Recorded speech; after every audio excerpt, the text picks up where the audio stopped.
Now my honor to introduce Michael Mack, who's joined us here today. Michael.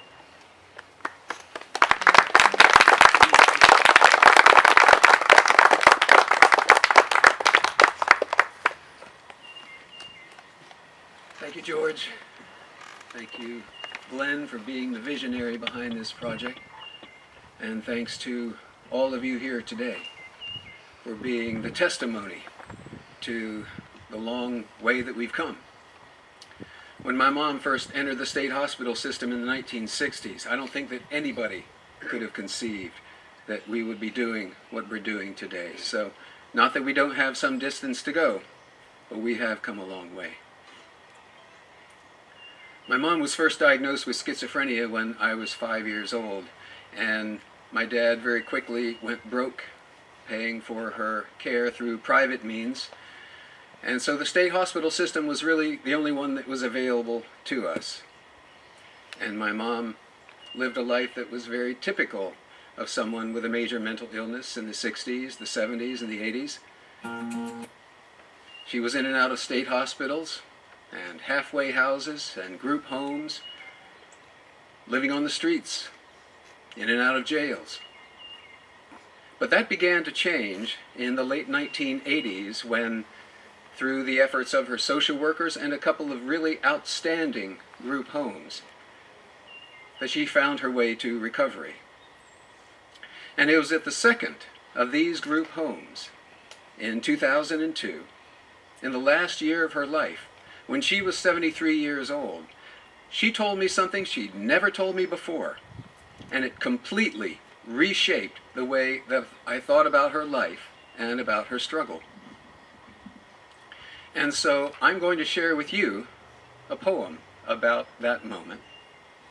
And then I'm going to share with you exactly what she said to me in exactly the way that she said it. This piece is called By Heart. By Heart. In the last year of her life, I learned from my aged mother a fact I never knew. Not secret so much as simply unrevealed. A scrap perhaps retained from her grade school and shared with me one June evening with the offhand grace of a tossed cigarette. She recited the Gettysburg Address by heart.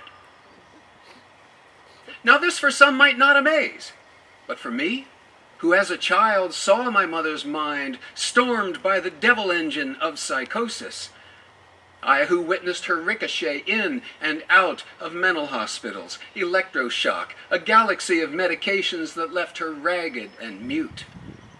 I who heard her mouth by rote only Sinatra lyrics and prayers, I sat dumbstruck as this tiny woman's carbonated smoker's voice shaped Lincoln's most famous speech.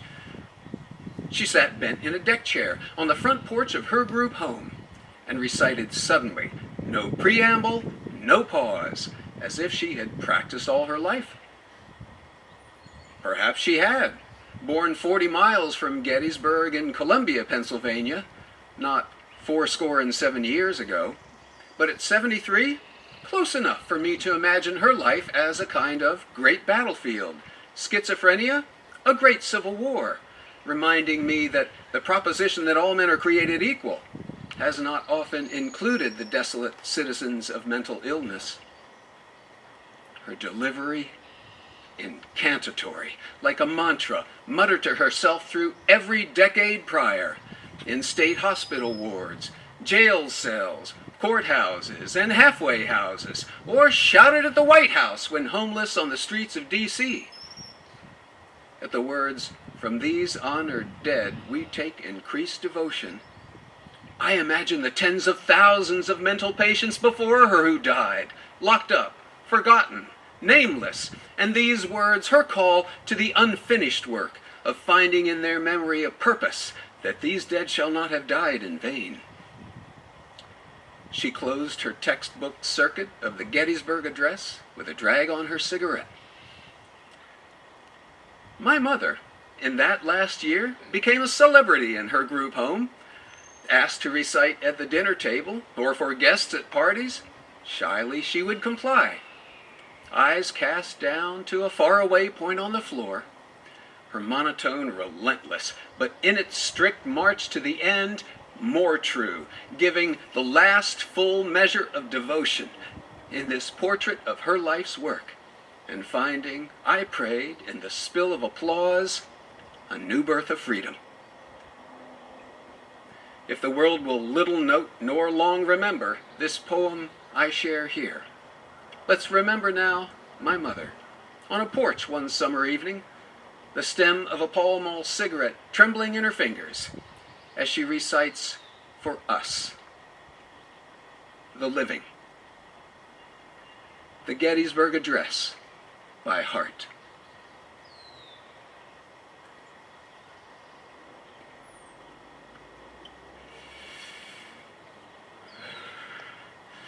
Fourscore and 7 years ago, our fathers brought forth on this continent a new nation, conceived in liberty and dedicated to the proposition that all men are created equal. Now we are engaged in a great civil war, testing whether that nation or any nation so conceived and so dedicated can long endure. We are met on a great battlefield of that war. We have come to dedicate a portion of that field as a final resting place for those who here gave their lives that that nation might live.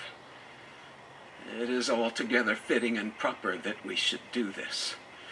But in a larger sense, we cannot dedicate. We cannot consecrate. We cannot hallow this ground. The brave men, living and dead, who struggled here, have consecrated it far beyond our poor power to add or detract. The world will little note nor long remember what we say here, but it can never forget what they did here. It is for us, rather, the living, to be here dedicated to the unfinished work, which they who fought here have thus far so nobly advanced. It is rather for us to be here dedicated to the great task remaining before us, that from these honored dead we take increased devotion to that cause for which they gave the last full measure of devotion, that we here highly resolve that these dead shall not have died in vain, and this nation under God shall have a new birth of freedom, and that government of the people, by the people, for all the people, shall not perish from the earth.